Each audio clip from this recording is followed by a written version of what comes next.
नमस्कार। आइए आज कहानी पढ़ते हैं। टूटू टूटू यानी क्या कहना चाहते हो। आज हम कहानी पढ़ेंगे कोसी का घटवार। लेखक शेखर जोशी, वाचन स्वर अवनीश। और कोसी का घटवार शुरू करने से पहले उसके बारे में जान लेते हैं, जहाँ से भी क्वेश्चन बनते हैं। यह आपका यूजीसी नेट सिलेबस में लगी हुई कहानी है। यूजीसी नेट दिसंबर 2024 परीक्षा, जो कि आपका हिंदी का 8 जनवरी को है, उसके लिए बेहद ही महत्वपूर्ण है। कोसी का घटवार 1957 में प्रकाशित रचना है और यह कोसी के घटवार कहानी संग्रह, इसी नाम से कहानी संग्रह भी है। और कहानी संग्रह का प्रकाशन 1958 है। और यह फ्लैशबैक शैली में लिखी गई कहानी है, यानी कि पुरानी बातों को याद करके जब लिखा जाता है कि पहले ऐसा हुआ था, ऐसा ऐसा था, तो उसको कहा जाता है फ्लैशबैक या फिर हिंदी में पूर्वदीप्ति शैली। और यह किस पत्रिका में प्रकाशित हुई थी? तो यह कल्पना पत्रिका में प्रकाशित हुई थी। और कल्पना पत्रिका कहाँ से प्रकाशित होती थी? तो हैदराबाद से। तो आगे बढ़ते हैं, प्रमुख पात्रों को देख लेते हैं। गोसाई है, लक्ष्मा है। प्रमुख पात्र इन्हीं दोनों के इर्द गिर्द कहानी घूमेगी। बुढ़े नरसिंह प्रधान जी हैं, किशन सिंह हैं, राम सिंह हैं, धर्म सिंह हैं। ये सब उतने नहीं आएंगे, लेकिन बस मुख्य पात्रों में गोसाई और लक्ष्मा आएंगी। कहानी के एक एक पंक्तियों को हमें देखना जरूरी है, क्योंकि किसी भी पंक्ति से क्वेश्चन आ सकता है। और दूसरी चीज़ क्या है, चैनल को सब्सक्राइब जरूर कीजिए, लाइक और शेयर भी करते रहिए। कोसी का घटवार, आइए वाचन करते हैं। जहाँ पे महत्वपूर्ण चीज़ें होंगी उसको हम गोला और अंडरलाइन करते हुए चलेंगे। अभी खप्पर में शुरू करते हैं। अभी खप्पर में 1/4 से भी अधिक गेहूं शेष था। खप्पर में हाथ डालकर उसने व्यर्थ ही उल्टा पलटा और चक्की के पाटों के वृत्त में फैले हुए आटे को झाड़कर एक ढेर बना दिया। बाहर आते आते उसने फिर एक बार और खप्पर में झांक कर देखा, जैसे यह जानने के लिए कि इतनी देर में कितनी पिसाई हो चुकी है, परंतु अंदर की मिकदार में कोई विशेष अंतर नहीं आया था। खस खस की ध्वनि इंपॉर्टेंट क्यों है? खस खस क्योंकि पिछली बार पूछा गया कि छिछर ध्वनि किस में है, आगे वह भी आएगा। तो खस खस की ध्वनि थी। खस खस की ध्वनि के साथ अत्यंत धीमी गति से ऊपर का पाट चल रहा था। घट, कोसी का घटवार मतलब कोसी नदी के किनारे घट लगा हुआ है, यानी कि गेहूं पीसने की मशीन, आटा जो हम लोग पिसाते हैं उसकी मशीन है, इसीलिए इसका नाम पड़ गया कोसी का घटवार। घट का प्रवेश द्वार बहुत कम ऊंचा था। कुछ नीचे तक झुककर वह बाहर निकला। सर के बालों और बाहों पर आटे की एक हल्की सफ़ेद परत बैठ गई थी। जो आटा पीसता है तो आटा उड़ता ही है, तो उसके बालों पे और बाहों पे, मतलब हाथों पे, जो भुजाएं हैं कंधे वंधे पे, क्या था कि आटे की सफ़ेद उड़ उड़ के उस पर गिर रही थी, तो सफ़ेद परत से जम गई थी। खंभे का सहारा लेकर वह बुदबुदाया, जा साला, सुबह से अब तक 10 पसेरी भी नहीं हुआ। 10 पसेरी का मतलब, 1 पसेरी मतलब 5 किलो, 10 पसेरी मतलब 50 किलो। तो 10 पसेरी पे भी जिक्र कीजिएगा, पूछ सकता है कितने पसेरी का जिक्र हुआ है, तो 10 पंसेरी, 1 पसेरी में 5 किलो। सूरज कहाँ का कहाँ चला गया है, कैसी अनहोनी बात अनहोनी तो है ही। जेठ बीत रहा है। किस महीने की बात की जा रही है? जेठ की। आकाश में कहीं बादलों का नाम निशान नहीं। आजकल नए रूप से ऐसे ही प्रश्न पूछे जा रहे हैं। अन्य वर्षों अब तक लोगों की धान रोपाई पूरी हो जाती थी, पर इस साल नदी नाले सब सूखे पड़े हैं। खेतों की सिंचाई तो दरकिनार, बीज की क्यारियां सूखे जा रही हैं। छोटे नाले गुलों के किनारे के घट महीनों से बंद हैं। कोसी के किनारे है गोसाई का यह घट, पर इसकी भी चाल ऐसी कि लद्दू घोड़े की चाल को मात देती है। लद्दू मतलब एकदम भोदा घोड़ा को भी मात देती है, इसकी चाल ऐसी है। गोसाई का यह घट, पर इसकी चाल ऐसी कि लद्दू घोड़े की चाल को मात देती है। चक्की के निचले खंड में छिछर, पिछली बार यह पूछा गया था कि चक्की की आवाज़ किस प्रकार से आ रही थी, तो उसमें ऑप्शन में छिछर भी था। किच्चर किच्चर, छुच्छुर छुच्छुर, अलग अलग ऑप्शन दिए थे, उसमें छिच्छर छिच्छर पे भी ध्यान रखिएगा। और दूसरा पूछ सकता है, यही दोहरा भी सकता है और ज़्यादातर चांस रहता है नए क्वेश्चन का। कुछ रिवीजन भी आते हैं, रिपीटेशन तो हमेशा ही आता है, कम से कम मान कर चल सकते हैं कि 7-8 क्वेश्चन 10 क्वेश्चन पिछले परीक्षाओं के रहते ही हैं। चक्की के निचले खंड में छिच्छर छिच्छर की आवाज़ के साथ पानी को काटती हुई मथानी चल रही थी। तो छिच्छर छिच्छर ध्वनि याद रखिए, पूरे वाक्य को पढ़ेंगे तभी समझ में आएगा। मथानी चल रही थी, पानी को काटती हुई, कितनी धीमी आवाज़। अच्छे खाते पीते ग्वालों के घर में दही की मथानी इससे ज़्यादा शोर करती है। इसी मथानी का वह शोर होता है कि आदमी को अपनी बात नहीं सुनाई देती। और अब तो भले नदी पार कोई बोले तो बात यहाँ सुनाई दे जाए। किस प्रकार से? छप छप छप। पुरानी फौजी पैंट को घुटने तक मोड़कर गुसाई, पुरानी देखिए यहाँ पे दिया है, जो गुसाई था पुरानी फौजी था, रिटायर हो चुका है। तो रिटायर होने के बाद यहाँ पे आके उसने क्या किया है, एक घट की स्थापना की है, यानी कि एक चक्की, आटा गेहूँ पीसने की, गेहूँ पीस कर आटा बनाते हैं, गेहूँ पीसने की मशीन लगा ली है। पुरानी फौजी पैंट को घुटने तक मोड़कर गुसाई पानी के गुल के अंदर चलने लगा। कहीं कोई सुराख निकास हो तो बंद कर दे, एक बूंद पानी भी बाहर न जाए। बूंद बूंद की कीमत है इन दिनों। अब जब सूखा है, बारिश नहीं है, पानी कम है, धान की रुपाई भी करनी है, मतलब जब ज़रूरी हो जाता है तो फिर एक एक बूंद हमारे लिए इम्पोर्टेंट हो जाता है। तो वहीं कह रहा है कि एक सुराख न निकले, एक बूंद पानी भी बाहर न जाए। बूंद की बूंद बूंद बूंद की कीमत है इन दिनों। प्रायः आधा फरलांग चलकर वह बांध पर पहुंचा। नदी की पूरी चौड़ाई को घेर कर पानी का बहाव घट की गुल की ओर मोड़ दिया गया था। किनारे की मिट्टी घास लेकर उसने बांध में 1-2 स्थान पर निकास बंद किया, जहाँ से पानी रिस के दूसरी तरफ जा रहा था। फिर गुल के किनारे किनारे चलकर घट पर आ गया। अंदर जाकर उसने फिर पाटों के वृत्त में फैले हुए आटे को बुहार कर ढेरी में मिला दिया। खप्पर में अभी थोड़ा बहुत शेष था, वह उठकर बाहर आया। खप्पर में अभी थोड़ा बहुत गेहूं शेष था, वह उठकर बाहर आया। दूर रास्ते पर एक आदमी सिर पर पिसान रखे, पिसान मतलब आटा को आही पिसान कहते हैं, तो पिसान रखे उसकी ओर जा रहा था। गुसाई ने उसकी सुविधा का ख्याल कर वहीं से आवाज़ दे दी, है हो, यह लंबी देर में आएगा, 2 दिन का पिसान अभी जमा है, उमर उमेश सिंह के घट में देख लो। तो ये इस आदमी का नाम भी उमेद सिंह, ठीक, इसको भी याद रखिए। उमेद सिंह के घट में, किसके घट में देखने के लिए बात कही, तो गुसाई ने किसके, उमेद सिंह, ठीक, उमेद सिंह, ठीक है। गोसाई गुसाई आपको जो भी दिखता हुआ मिले आप दोनों को याद रखिएगा। गुसाई ने किसको कहा, उमेद सिंह के घट पे देख ले, उसके चक्की पे। उस व्यक्ति ने मुड़ने से पहले एक बार और प्रयत्न किया। देखिए पिसान रखे, पिसान तो नहीं कहा, मतलब यहाँ पे हम लोग कहते हैं कि पिसान पिसा दो, बहुत कम लोग कहते हैं कि गेहूँ पिसा दो, क्योंकि पिसान जब गेहूँ पिसा देते तो उसको पिसान या फिर आटा बोलते हैं। हम लोग कहते हैं पिसान पिसा दो, पिसान पहले से ही पिसा हुआ, क्या पिसाएं, तो गेहूँ पिसाते हैं ना। तो यहाँ पे भी पिसान की ही बात की जा रही है, हालांकि ये सब हम लोगों के बोलचाल में आ चुका है। उस व्यक्ति ने मुड़ने से पहले एक बार और प्रयत्न किया। खूब ऊंचे स्वर में पुकार कर वह बोला, जरूरी है जी, पहले हमारा नंबर नहीं लगा दोगे, पहले हमारा नंबर नहीं लगा दोगे, यानी हमारा नंबर पहले नहीं लगा दोगे। गुसाई ओठे में मुस्कुराया, साला कैसा चिखता है, जैसे घट की आवाज़ इतनी हो कि मैं सुन न सकूं। कुछ कम ऊंची आवाज़ में उसने हाथ हिलाकर उत्तर दिया, यहाँ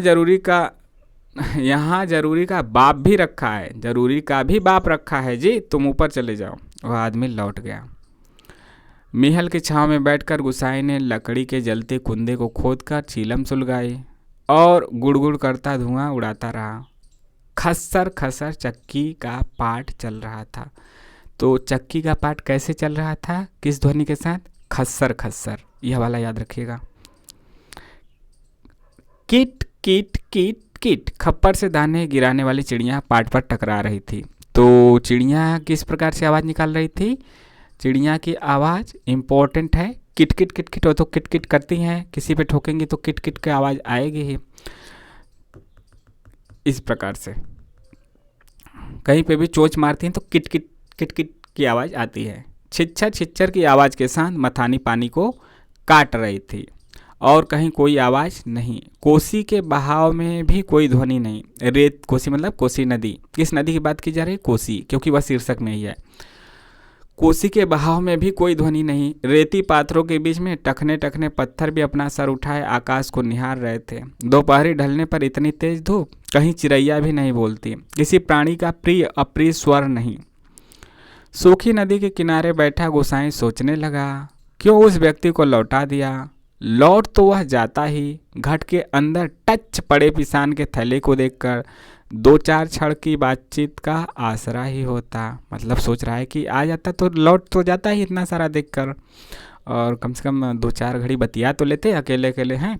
कभी कभी गोसाई को यह अकेलापन काटने लगता है। सूखी नदी के किनारे यह अकेलापन नहीं, जिंदगी भर साथ देने के लिए जो अकेलापन उसके द्वार पर धरना देकर बैठ गया है, वहीं जिसे अपना कह सके, ऐसे किसी प्राणी का स्वर उसके लिए नहीं। पालतू कुत्ते बिल्ली का स्वर भी नहीं, यानी कुत्ता बिल्ली भी नहीं है, कोई भी नहीं है।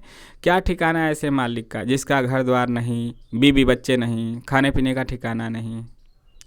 घुटनों तक उठी हुई पुरानी फौजी पैंट के मोड़ को गोसाई ने खोला। यानी जो वह पहना था वह फौजी पैंट वाला ही पहना था, वही ड्रेस। गुल में चलते हुए थोड़ा भाग भीग गया था, पर इस गर्मी में उसे भीगी पैंट की यह शीतलता अच्छी लगी। गर्मी में तो भीगा रहेगा तो और अच्छा लगेगा, ठंडा देगा। पैंट की सलवटों को ठीक करते करते गोसाई ने हुक्के की नली से मुंह हटाया। उसके होठों में बाएं कोने पर हल्की सी मुस्कान उभर आई। बीती बातों की याद गोसाई सोचने लगा। इसी पैंट के बदौलत यह अकेलापन उसे मिला है? नहीं, याद करने को मन नहीं करता। बहुत पुरानी बातें वह भूल गया है। हवलदार साहब की पैंट की बात उसे नहीं भूलती। ऐसे ही फौजी पैंट पहनकर हवलदार धर्म सिंह, पहले हम जिक्र कर चुके हैं पत्रों में, लॉन्ड्री की धुली, तो ऐसे ही फौजी पैंट पहनकर हवलदार धर्म सिंह आया था। लॉन्ड्री की धुली, नोकदार, क्रीज वाली पैंट। वैसी ही पैंट पहनने की महत्वाकांक्षा लेकर गोसाई फौज में गया था। किसको देखकर? हवलदार धर्म सिंह को देखकर। पर फौज से लौटा तो पैंट के साथ साथ जिंदगी का अकेलापन भी उसके साथ आ गया। इंपॉर्टेंट लाइन है, फौज के साथ लौटा तो जिंदगी के साथ साथ उसके साथ क्या आया? अकेलापन भी। पैंट के साथ और भी कितनी स्मृतियां संबंध है। उस बार की छुट्टियों की बात, कौन महीना? हाँ, बैसाख था। तो जेठ के बाद किस महीने का जिक्र आया है? बैसाख का भी। सर पर खरास कुखरी के क्रेस्ट वाली काली किस्तीनुमा टोपी को तिरछा रखकर फौजी वर्दी वह पहली बार एनुअल लीव पर घर आया तो चीड़वन की आग की तरह खबर इधर उधर फैल गई थी। बच्चे बूढ़े सभी उससे मिलने आए थे। चाचा का गोठ एकदम भर गया था। ठसा ठस बिस्तर की नई एकदम साफ जगमग लाल नीली धारियों वाली दरी आंगन में बिछानी पड़ी थी लोगों को बिठाने के लिए। खूब याद है, आंगन का गोबर दरी में लग गया था। आंगन का गोबर जो लिपा गया था दरी में लग गया था। बच्चे बूढ़े सभी आए थे। सिर्फ चना गुड़ या हल्द्वानी के तंबाकू का लोभ ही नहीं था। किसका जिक्र है? चना गुड़ और हल्द्वानी के तंबाकू का भी जिक्र है, इम्पोर्टेंट है। कल के शर्मिले गोसाई को इस नए रूप में देखने का कौतूहल भी था कि शर्मिला गोसाई अब कैसा है। पर गोसाई की आंखें उस भीड़ में जिसे खोज रही थी वह वहाँ नहीं था। पुरानी बातें याद कर रहा है। नाला पार के अपने गांव से, मतलब जब एक बार आया था फौज में भर्ती होने के बाद तो ऐसा ऐसा जिक्र था, लेकिन गोसाई जिसे खोज रहा था वह नहीं था। किसे खोज रहा था? आगे देखते हैं। नाला पार के अपने गांव से भैंस के कटैया को खोजने के बहाने दूसरे दिन लक्ष्मा आई थी। तो वह लक्ष्मा को ही खोज रहा था, लेकिन उस भीड़ में लक्ष्मा नहीं थी। नाला पार के अपने गांव से भैंस के कटैया को खोजने के बहाने दूसरे दिन लक्ष्मा आई थी, पर गोसाई उस दिन उससे मिल न सका। गांव के छोकरे ही गोसाई की जान को बवाल हो गए थे, यानी छोकरे ही उसके आगे पीछे घूम रहे थे। बूढ़े नरसिंह प्रधान जी कौन थे? बूढ़े नरसिंह उन दिनों ठीक ही कहते थे। आजकल गोसाई को देखकर सोबनिया का लड़का भी अपनी फटी घेर की टोपी को तिरछी पहनने लगा है। देखा देखी दिन रात बिल्ली के बच्चों की तरह छोकरे उसके पीछे लगे रहते हैं। बिल्ली का बच्चा अपने माँ के पास लगे रहते थे, इसी प्रकार से गोसाई के पीछे गांव के बच्चे लगे रहते थे। सिगरेट बीड़ी या फिर गपशप लोभ में, यही सब। एक दिन बड़ी मुश्किल से मौका मिला था उसे। एक दिन बड़ी मुश्किल से मौका मिला था उसे। लक्ष्मा को पात पतेल के लिए जंगल जाते देखकर, पात पतेल मतलब वहीं सब पत्ता उत्ता, सूखा पत्ता ये सब बटोरने के लिए, मतलब कि खाना वाना बनाने के लिए उस समय वहीं था, चूल्हा था, तो पात पतेल यहीं सब जंगल जाते देखकर वह छोकरों से कांकड़ के शिकार के बहाना बनाकर, किसका शिकार? कांकड़ का शिकार का बहाना बनाकर अकेले जंगल को चल दिया। गांव की सीमा, लेकिन गया था लक्ष्मा से मिलने तो बहाना बनाकर चल दिया। गांव की सीमा से बहुत दूर काफल के पेड़, किसका पेड़? काफल का पेड़ के नीचे गुसाई घुटने पर सर रखकर लेटी लेटी लक्ष्मा काफल खा रही थी। काफल के पेड़ के नीचे गुसाई के घुटने पर सर रखकर लेटी लेटी, यानी कि वह गया था उससे मिलने और जो लक्ष्मा थी उसके घुटने पर लेट के काफल खा रही थी। इम्पोर्टेंट है, क्या खा रही थी लक्ष्मा? तो काफल खा रही थी।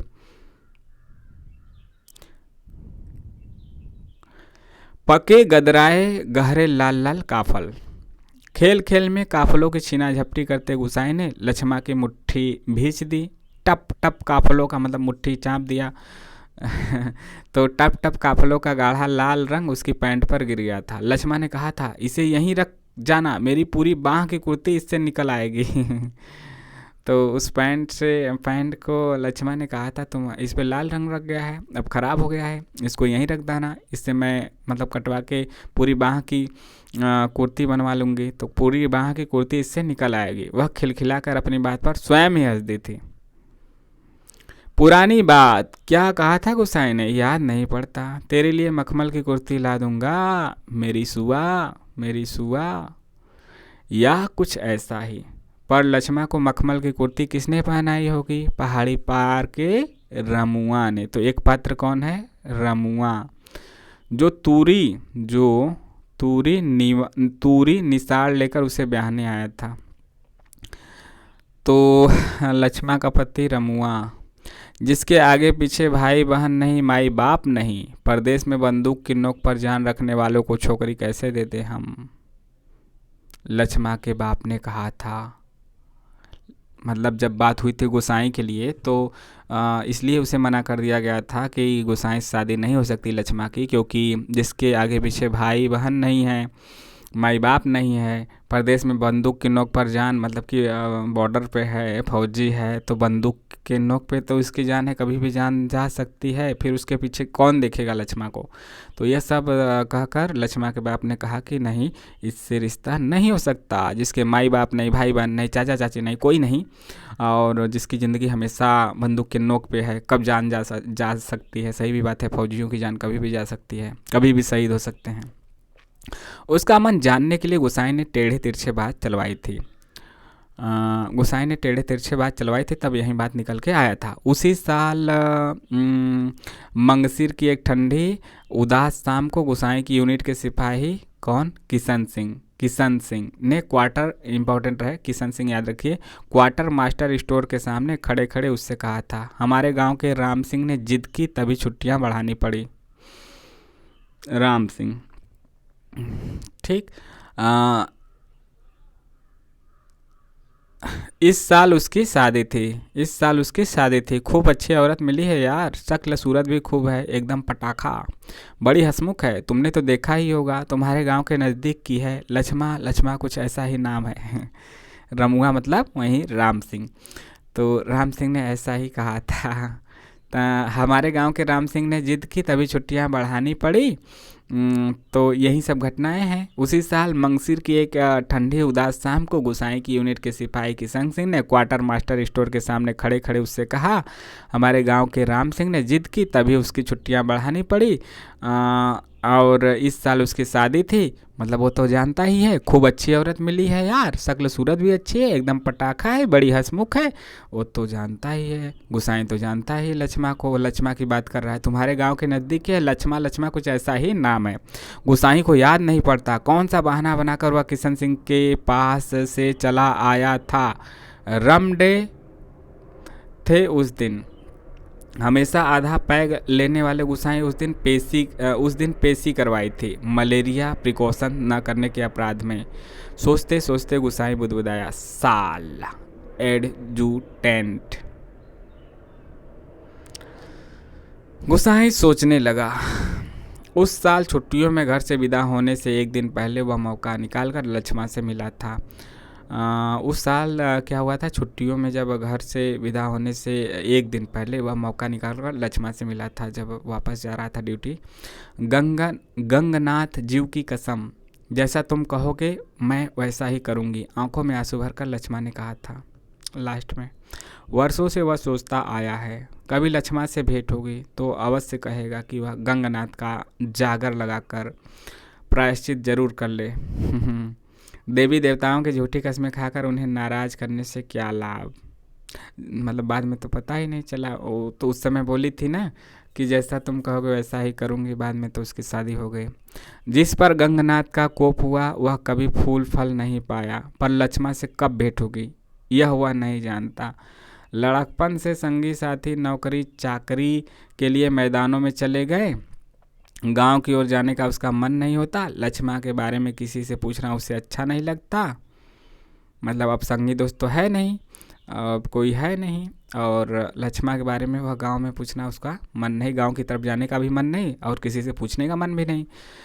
जितने दिन नौकरी रही वह पलटकर अपने गांव नहीं आया। एक स्टेशन से दूसरे स्टेशन का वॉलेंटियरी ट्रांसफ़र लेने वालों की लिस्ट में नायक गुसाई सिंह का नाम ऊपर आता रहा।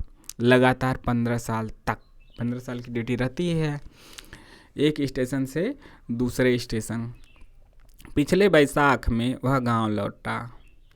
एक स्टेशन से दूसरे स्टेशन वॉलेंटरी ट्रांसफ़र लेने वालों की लिस्ट में, यहाँ से वहाँ, वहाँ से वहाँ। पिछले बैसाख में वो गांव लौटा। 15 साल बाद रिजर्व में आने पर काले बालों को लेकर गया था, खिचड़ी बाल लेकर लौटा। यही इम्पोर्टेंट है यह लाइन। काले बाल लेकर गया था, वह कैसे बाल लेकर लौटा, खिचड़ी, उधड़ा फुदड़ा खिचड़ी बाल ना, खिचड़ी मिटरी मोटा काला सफ़ेद सब मिला के। लक्ष्मण का हट उसे अकेला बनाया गया था,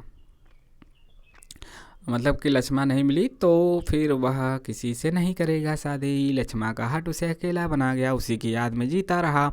आज इस अकेलेपन में कोई होता जिसे गोसाई अपनी ज़िंदगी की किताब पढ़कर सुनाता, शब्द शब्द अक्षर अक्षर कितना देखा, कितना सुना और कितना अनुभव किया उसने, यह सब सोचता रहा। पर नदी किनारे यह तपती रेत, पंचक्की की खटर पटर, पंचक्की कैसे कर रही थी आवाज़ खटर पटर, और महल की छाया में ठंडे चीलम को निष्प्रयोजन गुड़गुड़ाता गोसाई, और चारों ओर अन्य कोई नहीं, एकदम निर्जन निस्तब्ध सुनसान। एकाएक गोसाई का ध्यान टूटा। सामने पहाड़ी के बीच की पगडंडी से सर पर बोझा लिए एक नारी आकृति उसकी ओर चली आ रही थी। गुसाई ने सोचा वहीं से आवाज़ देकर उसे लौटा दें। कोसी ने चिकने काई लगे पत्थरों पर कठिनाई से चलकर उसे वहां तक आकर केवल निराश लौट जाने को क्यों वह बाध्य करे। दूर से चिल्ला चिल्ला कर पिसान स्वीकार करवाने की लोगों की आदत से वह तंग आ चुका था। इसी कारण आवाज़ देने को उसका मन नहीं हुआ। वह आकृति अब तक पगडंडी छोड़कर नदी के मार्ग में आ पहुंची थी। रास्ता, फिर उसके बाद नदी का रास्ता, फिर उसके बाद चक्की, उसी किनारे तो थी, कोसी के किनारे। चक्की की बदलती आवाज़ को पहचान कर गोसाई घट के अंदर चला गया। खप्पर का अनाज समाप्त हो चुका था। जब अनाज समाप्त होने वाला था तो आवाज़ बदल जाता है, पता चल जाता है कि हाँ ख़त्म होने वाला है। खप्पर में एक कम अन्न वाले थैलों को उलटकर उसने अन्न का निकास रोकने के लिए काठ की चिड़ियों को उल्टा कर दिया। किट किट का स्वर बंद हो गया। वह जल्दी जल्दी आटे को थैले में भरने लगा। घट के अंदर मथानी की छिच्छर छिच्छर की आवाज़ भी अपेक्षाकृत कम सुनाई दे रही थी। केवल चक्की ऊपर वाले पाट की घिसटती हुई घरघराहट, कैसी आवाज़ थी, घिसटती हुई घरघराहट का हल्का धीमा संगीत चल रहा था। तभी गुसाई ने सुना अपनी पीठ के पीछे घट के द्वार पर इस संगीत से भी मधुर एक नारी का कंठ स्वर। अंदर भी एक मतलब धीमा धीमा संगीत स्वर चल ही रहा था, घर घर घर घर घर घर घर घर घर घर घर घर। तो ऐसे चलता है ना चक्की। कब बारी आएगी जी, कब बारी आएगी जी, रात की रोटी के लिए भी घर में आटा नहीं है। सर पर पिसान रखे एक स्त्री उससे यह पूछ रही थी। गुसाई को उसका स्वर परिचित सा लगा। चौंक कर उसने पीछे मुड़कर देखा। कपड़े में पिसान ढीला बंधा होने के कारण बोझ का एक सिरा उसके मुख के आगे आ गया था। तो जैसे गठरी अपने ऊपर ली थी, ढीला बना था तो इसलिए थोड़ा सा हिस्सा आगे आ गया था, तो पूरा चेहरा नहीं दिख रहा था। गुसाई उसे ठीक से नहीं देख पाया, लेकिन तब भी उसका मन जैसे आशंकित हो उठा। अपनी शंका का समाधान करने के लिए वह बाहर आने को मुड़ा, लेकिन तभी फिर अंदर जाकर पिसान के थैले को इधर उधर रखने लगा। काठ की चिड़िया किटकिट बोल रही थी और उसी गति के साथ गुसाई को अपने हृदय की धड़कन का आभास हो रहा था। घट के छोटे कमरे में चारों ओर पिसे हुए अन्न का चूर्ण फैल रहा था, मतलब वहीं पिसान का टुकड़ा फैला था सब तरफ उड़ उड़ के, जो अब तक गुसाई के पूरे शरीर पर छा गया था। इसी कृत्रिम सफेदी के कारण वह वृद्ध सा दिखाई दे रहा था। स्त्री ने उसे पहचाना नहीं, सब पिसान उसान सब लगा हुआ था उसके चेहरे पे, कपड़ों पे, तो स्त्री ने भी नहीं पहचाना। उसने दोबारा वे ही शब्द दोहराए। वह अब भी तेज धूप में बोझ सर पर रखे गुसाई का उत्तर पाने को आतुर थी। शायद नकारात्मक उत्तर मिलने पर वह उल्टे पांव लौटकर किसी अन्य चक्की का सहारा लेती। दूसरी बार के प्रश्न को गुसाई न टाल पाया, उत्तर देना ही पड़ा। यहाँ पहले ही टीला लगा है, देर तो होगी ही, उसने दबे दबे स्वर में कह दिया। स्त्री ने किसी प्रकार का अनुनय विनय नहीं की। शाम के आटे का प्रबंध करने के लिए वह दूसरी चक्की का सहारा लेने को लौट पड़ी।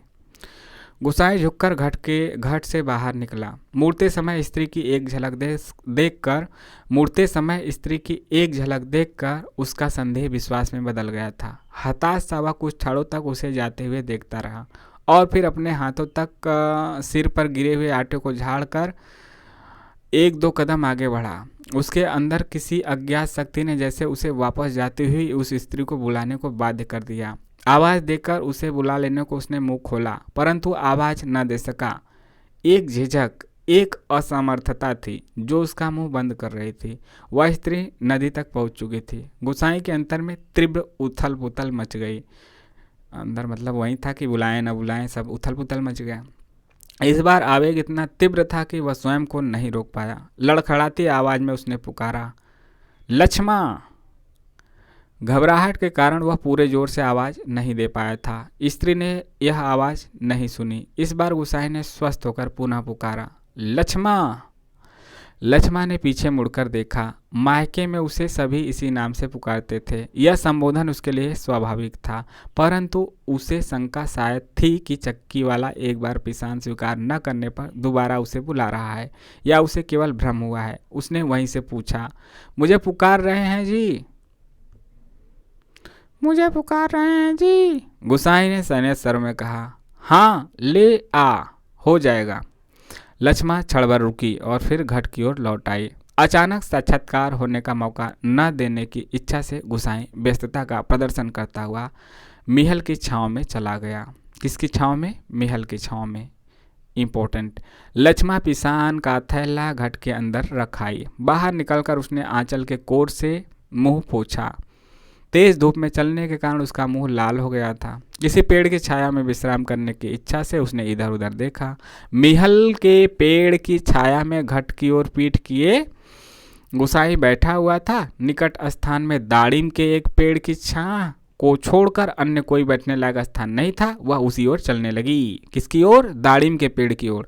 और वह गुसाई किधर बैठा था?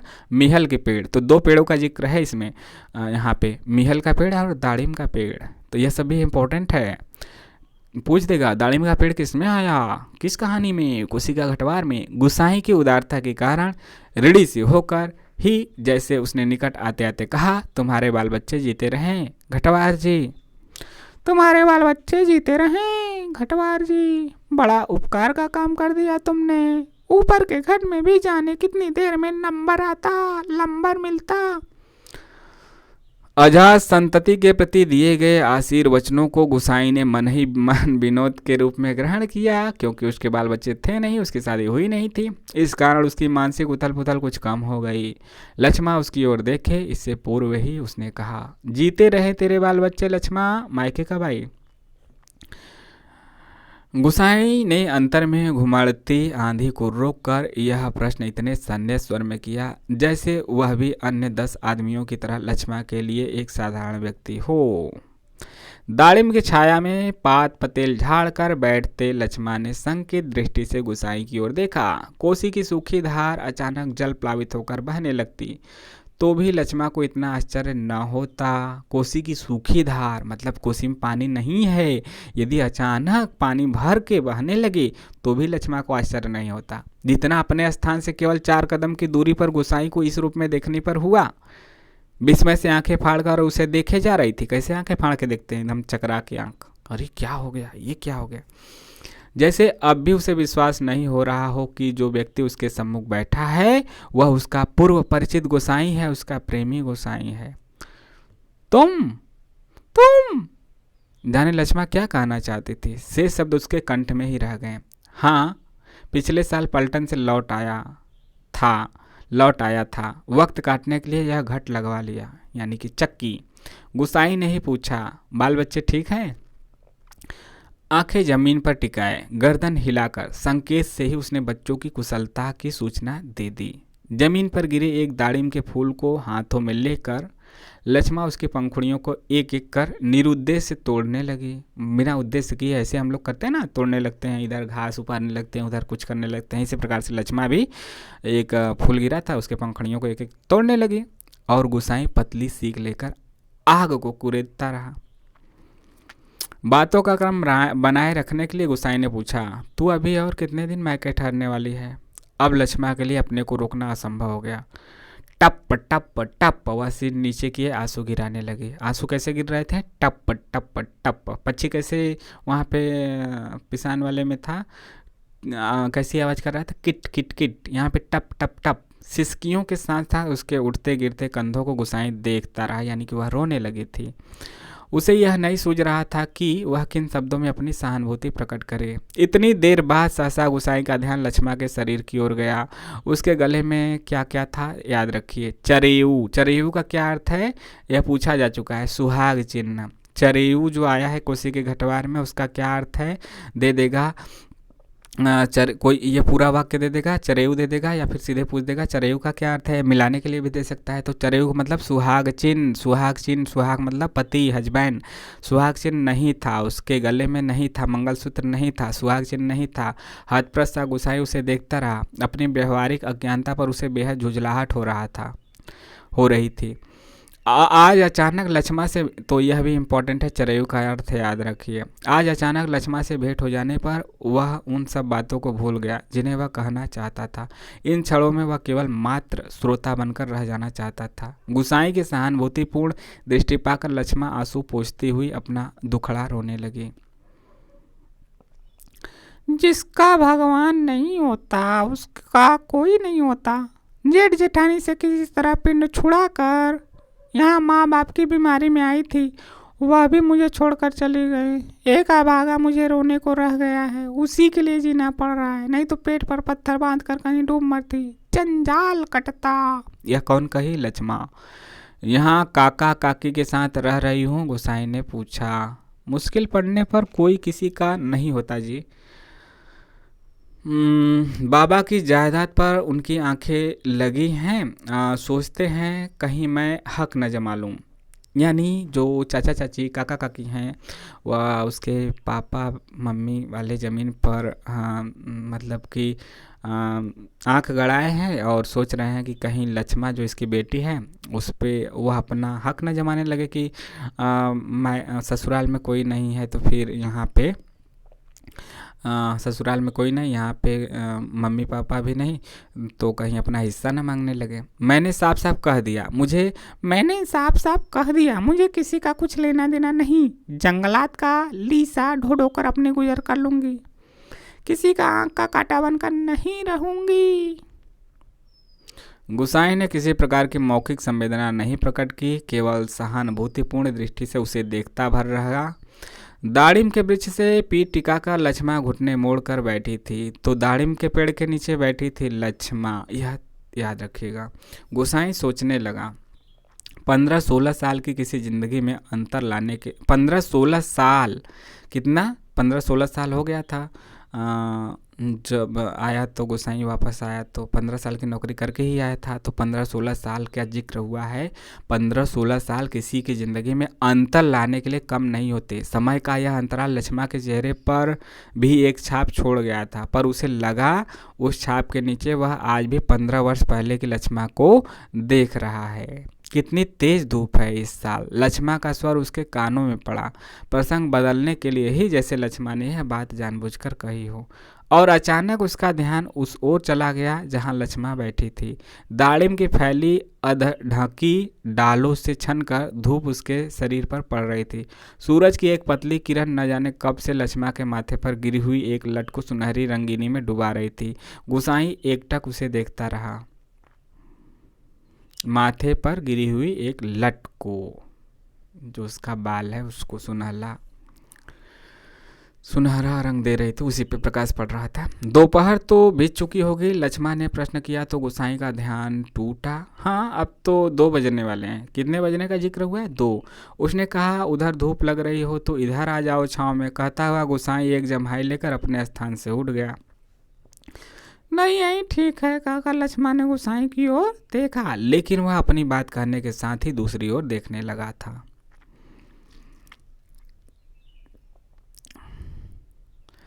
घाट में कुछ देर पहले डाला हुआ पिसान समाप्ति पर था। नंबर पर रखे हुए पिसान की जगह उसने जाकर जल्दी जल्दी लक्ष्मण का अनाज खप्पर में खाली कर दिया। धीरे धीरे चलकर गोसाई गुल के किनारे तक गया।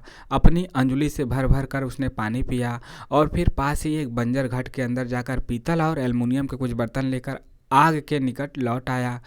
आसपास पड़ी हुई सूखी लकड़ियों को बटोर कर उसने आग सुलगाई और एक काली पुती बटलोई में पानी रखकर जाते जाते लक्ष्मण की ओर मुंह कर कह गया, चाय का टाइम भी हो रहा है, पानी उबल जाए तो पत्ती डाल देना, पुड़िया में पड़ी है। लक्ष्मण ने उत्तर नहीं दिया। वह उसे नदी की ओर जाने वाली पगडंडी पर जाता हुआ देखती रही। सड़क किनारे एक दुकान से दूध लेकर लौटते लौटते गोसाई को काफ़ी समय लग गया था। वापस आने पर उसने देखा एक 6-7 वर्ष का बच्चा कितने साल का? 6-7 साल का, जिसका जिक्र की थी कि इसी के सहारे मैं जी रही हूँ, नहीं तो फिर अब पेट में पत्थर बांधकर कहीं डूब मरती।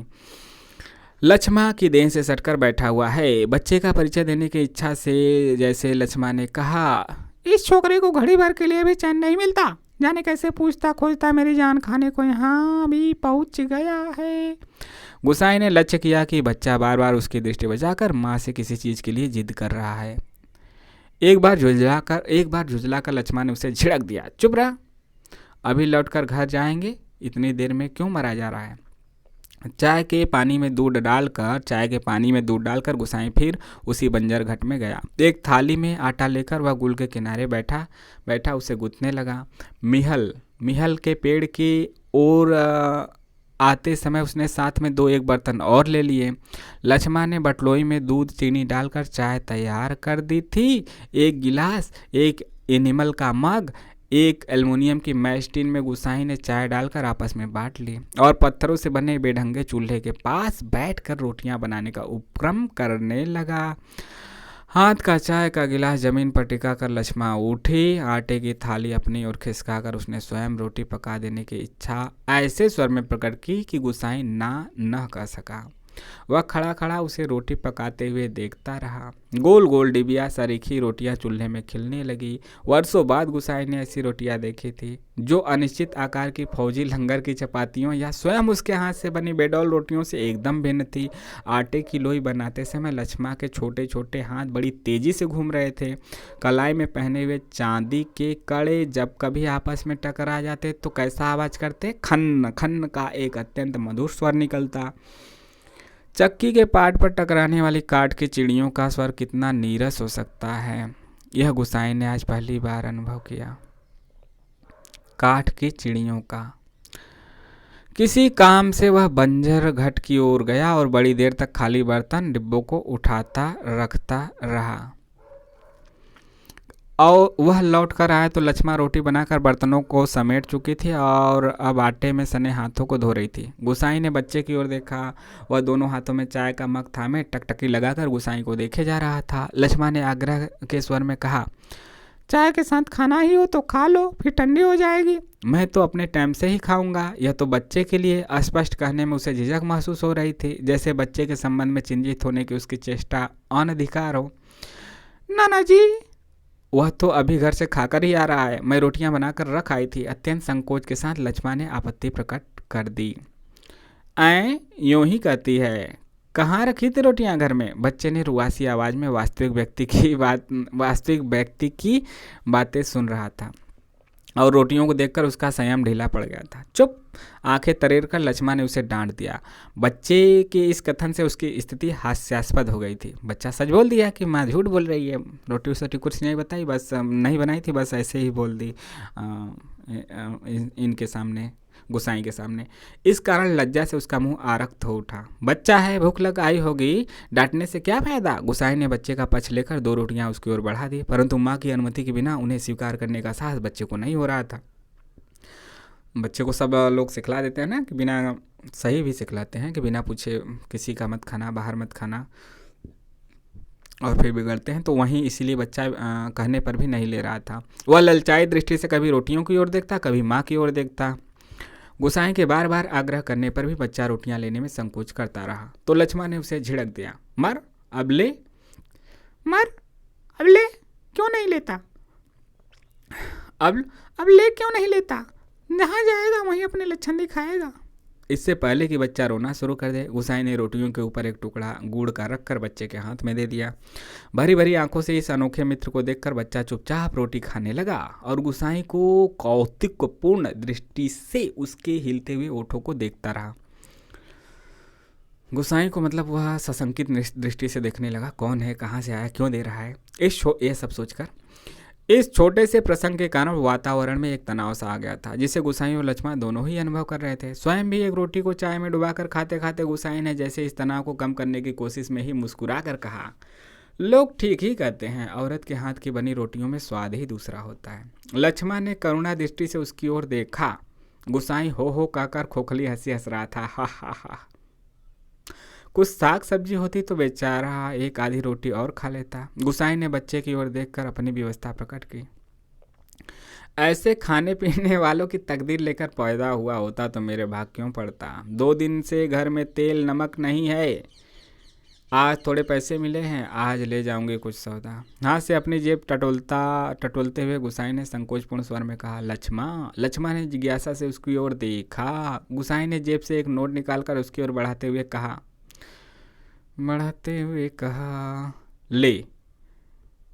ले काम चलाने के लिए यह रख ले, मेरे पास अभी और है, परसों दफ्तर से मनी ऑर्डर आया था। नहीं जी, काम तो चल ही रहा था, मैं इस मतलब से थोड़े ही कह रहे थे, यह तो बात चली थी तो मैंने कहकर लक्ष्मण ने सहायता लेने से इनकार किया। गुसाई को लक्ष्मण का यह व्यवहार अच्छा नहीं लगा, रूखी आवाज़ में बोला, दुख तकलीफ के वक्त ही आदमी के काम नहीं आया तो बेकार है साला। कितना कमाया, कितना फूका हमने इस ज़िंदगी में, है कोई हिसाब? पर क्या फ़ायदा, किसी के काम नहीं आया, इसमें एहसान की क्या बात है? पैसा तो मिट्टी है साला, किसी के काम नहीं आया तो मिट्टी, एकदम मिट्टी। परंतु गुसाई के इस तर्क के बावजूद भी लक्ष्मण अड़ी रही। बच्चे के सर पर हाथ फेरते हुए उसने दार्शनिक गंभीरता से कहा, गंगनाथ दाहिने रहें तो भले बुरे दिन निभ ही जाते हैं जी, पेट का क्या है, घट के खप्पर की तरह जितना डालो कम हो जाए। अपने पराये प्रेम से हंस बोल दे तो वह बहुत है दिन काटने के लिए। गुसाई ने गौर से लक्ष्मण के मुख की ओर देखा। मतलब यह कही तो जाहिर सी बात है दार्शनिक गंभीरता है। गंगनाथ दाहिने रहें तो भले बुरे दिन निभ ही जाते हैं जी, पेट का क्या, घट के खप्पर की तरह जितना डालो कम हो जाए। जैसे कि चक्की है ना, जितना डालो कम ही होता जाता है, पेट भी वैसा ही है, जितना डालो, एक तो ये वाला पेट है खाना वाला, ये तो भर ही जाएगा, लेकिन जो मन वाला पेट है नहीं भरता ना। आज आपके पास 1,000 है तो कल 10,000 की उम्मीद करेंगे, 10,000 है तो 50,000 करेंगे, 50,000 है तो 1,00,000 की करेंगे। कामनाएं पूरी नहीं होती ना, उसी प्रकार से कर रही हैं। गुसाई ने गौर से लक्ष्मण के मुख की ओर देखा। वर्षों पहले उठे हुए ज्वार और तूफान का वहाँ कोई शेष चिन्ह नहीं था। वह अब सागर जैसी सीमाओं में बदकर शांत हो चुका था। रुपया लेने के लिए लक्ष्मण से अधिक आग्रह करने का उसका साहस नहीं हुआ, पर गहरे असंतोष के कारण बुझा सा वह धीमी चाल से चलकर वहां से हट गया। सहसा उसकी चाल तेज हो गई और घट के अंदर जाकर उसने एक बार शंकित दृष्टि से बाहर की ओर देखा। लक्ष्मा उस ओर पीठ किए बैठी थी। उसने जल्दी जल्दी अपने निजी आटे के टीन से 2-2.5 सेर के करीब आटा निकाल कर लक्ष्मा के आटे में मिला दिया और वह संतोष की एक सांस लेकर वह हाथ झाड़ता हुआ बाहर आकर बांध की ओर देखने लगा। ऊपर बांध पर किसी को घूमते हुए देखकर उसने हाँक दी। शायद खेत की सिंचाई के लिए कोई पानी तोड़ना चाहता था। बांध की ओर जाने से पहले वो एक बार लक्ष्मा के निकट गया। पिसान पिस जाने की सूचना उसे देखकर वापस लौटते हुए फिर ठिठक कर खड़ा हो गया। मन की बात कहने में जैसे उसे झिझक हो रही थी। अटक अटक कर वह बोला, लक्ष्मा लक्ष्मा। लक्ष्मा ने सिर उठाकर उसकी ओर देखा। गोसाई को चुपचाप अपनी ओर देखते हुए पाकर उसे संकोच होने लगा। वह न जाने क्या कहना चाहता है। इस बात की आशंका से उसके मुंह का रंग अचानक फीका होने लगा। पर गुसाई ने झिझकते हुए केवल इतना ही कहा, कभी 4 पैसे जुड़ जाएं तो गंगनाथ का जागर लगाकर भूल चूक की माफ़ी मांग लेना। पूत परिवार वालों को, देवी देवताओं को कोप से बचा रहना चाहिए। लक्ष्मा की बात सुनने के लिए वह रुका नहीं। मतलब पहले ही सोचा था ना कि लक्ष्मा मिलेगी तो वह बात कहेगा। पानी तोड़ने वाले खेतिहर से झगड़ा निपटाकर कुछ देर बाद लौटते हुए उसने देखा, सामने वाले पहाड़ की पगडंडी पर सर पर आटा लिए लक्ष्मा अपने बच्चे के साथ धीरे धीरे चली जा रही थी। वह उन्हें पहाड़ी के मोड़ तक पहुंचने तक टकटकी बांधे देखता रहा। कैसे देखता रहा? टक टक टक टक टकटकी बांधे, मतलब कि पलक झपका नहीं रहा था, बस देखता रहा, इधर उधर नहीं देख रहा था। एक लगातार किसी को देखना, किसी भी चीज़ को देखना टकटकी लगाकर देखना कहा जाता है। आप सभी को यह पता होगा, सामान्य जानकारी। घट के अंदर काठ की चिड़िया अब भी किट किट आवाज़ कर रही थी। चक्की का पाट खिस्सर खिस्सर। पाट कैसी आवाज़? खिस्सर खिस्सर। और घट के अंदर की काठ की चिड़िया कैसी आवाज़? Kit kit kit kit. और चक्की का पाट खिस्सर खिस्सर। और मथानी का पानी काटने की आवाज़ आ रही थी और कहीं कोई स्वर नहीं। अब सुनसान, निशब्द, और निशब्द के साथ ही कहानी हो जाती है समाप्त। आपको यह कहानी काफ़ी ज़्यादा लंबा तो हो ही गया है, लेकिन इम्पॉर्टेंट है। एक एक कथन यहाँ पे इम्पोर्टेंट है और जो हम पात्रों को बताए हैं और जहाँ पे बताए हैं कि इम्पोर्टेंट हो सकता है वह तो होगा ही। बाकी इसके अलावा भी कहीं से भी कोई लाइन पूछा जा सकता है। आजकल तो ऐसे भी पूछे जा रहे हैं, 4 लाइन दे देंगे, उसमें सत्य असत्य कथनों को पूछ देंगे। निम्नलिखित में से सत्य कथनों को छाटिए जो कोसी का घटवार से संबंधित है, या फिर कौन सी पंक्ति पहले आई, कौन सी बाद में आई। तो इस प्रकार से सभी क्वेश्चन आप कर ले जाएंगे। 1-2 बार इसको देख लेते हैं तो कहानी को कंठस्थ कर लेते हैं, उतार लेते हैं, तो आप इसको अच्छे रूप से कर जाएंगे। बाकी चैनल को लाइक शेयर सब्सक्राइब करते रहिए। अपने सवाल सुझाव आपके मन में जो भी है, आपको कैसा लगा कमेंट करके ज़रूर बताइए। कमेंट और डिस्क्रिप्शन में टेलीग्राम का लिंक है, वहाँ से जुड़कर आप विभिन्न PDF भी प्राप्त कर सकते हैं और भी लाभ उठा सकते हैं। तो मिलते हैं नेक्स्ट वीडियो में। जय हिंद, जय भारत। आपका दिन शुभ हो और कमेंट करके ज़रूर बताते रहिएगा, ठीक है। UGC नेट का जो एग्ज़ाम दिसंबर वाला है 8 जनवरी को, उसके लिए ढेर सारी शुभकामनाएं और बधाइयाँ।